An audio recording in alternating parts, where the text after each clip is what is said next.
भारत रत्न महामानव संविधान रचयिता डॉक्टर बाबा साहब अम्बेडकर जयंती के उपलक्ष्य में समस्त चंद्रपुर और भारतवासियों को बीएसपी के नगर सेवक और गट नेता अनिल भाऊ राम टेके की ओर से हार्दिक शुभकामनाएं और बधाई।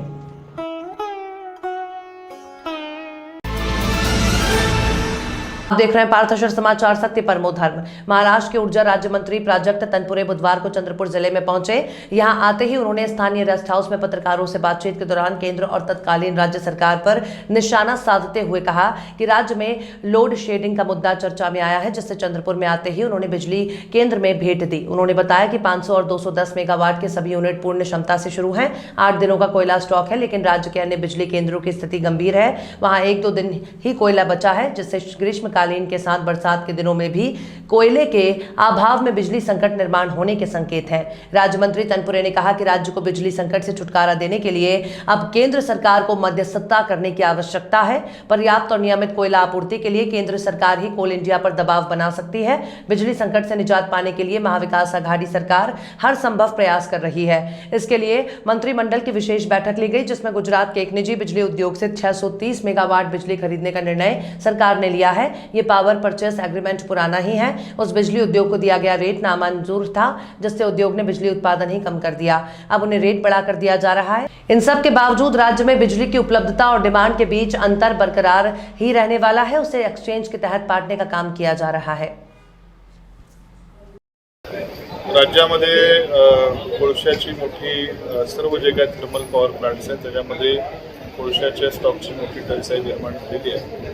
आज चंद्रपूरला मी आल्यावर पाहणी केली। इथे जरा परिस्थिती बरी आहे। 8 दिवस पुरेल एवढा कोळसा इथे आहे, परंतु ह्या दिवसामध्ये पावसाळ्यात 2 महिने पुरेल एवढा स्टॉक करायचा असतो, तो दुर्दैवानं वाढताना दिसत नाहीये। आणि मग पावसाळ्याच्या दिवसामध्ये जेव्हा ओला कोळसा असतो, खाणींमध्ये देखील पाणी भरलेलं असतं, अशा वेळेस जो 2 महिने स्टॉक करणं अपेक्षित आहे त्याची देखील वाढ होताना दिसत नाहीये।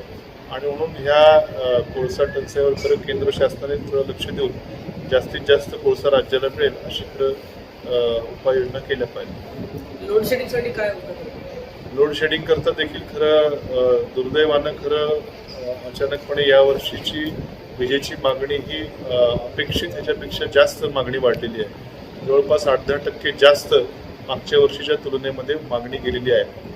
आणि तरी देखील ज्या लोकांबरोबर आमचे ॲग्रीमेंट्स आहेत त्यांच्या व्यतिरिक्त देखील ज्यांच्याबरोबर ॲग्रीमेंट्स नाहीत अशा लोकांबरोबर देखील एक्सचेंजमधनं वाढीव दरानं वीज खरेदी आम्ही जशी मिळेल तशी आम्ही करण्याचा प्रयत्न करतोय।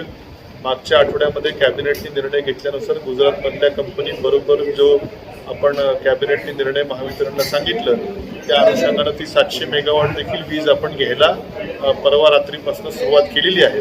त्यामुळे हा तुटवडा भरून काढण्याचा महावितरण अत्यंत कसोशीने प्रयत्न करत आहे। इतर शेजारच्या राज्यातल्या तुलनेत अजून तरी आपल्याकडे तसं भारनियमन कमी आहे। आंध्र प्रदेश, तेलंगणा, कर्नाटक, गुजरात या सर्व राज्यामध्ये तसं लोड शेडिंग आहे।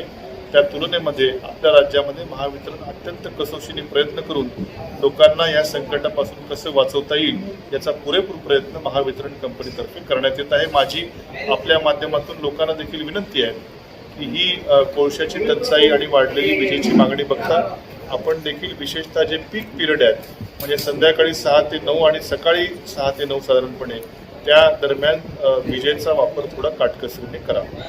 जैन धर्म की सबसे अनमोल ये घड़ी जन्म कल्याणक है आया छाई खुशी। श्री जैन सेवा समिति द्वारा संचालित विद्या निकेतन स्कूल और जूनियर कॉलेज की ओर से आप सभी को महावीर जयंती की हार्दिक शुभकामनाएं।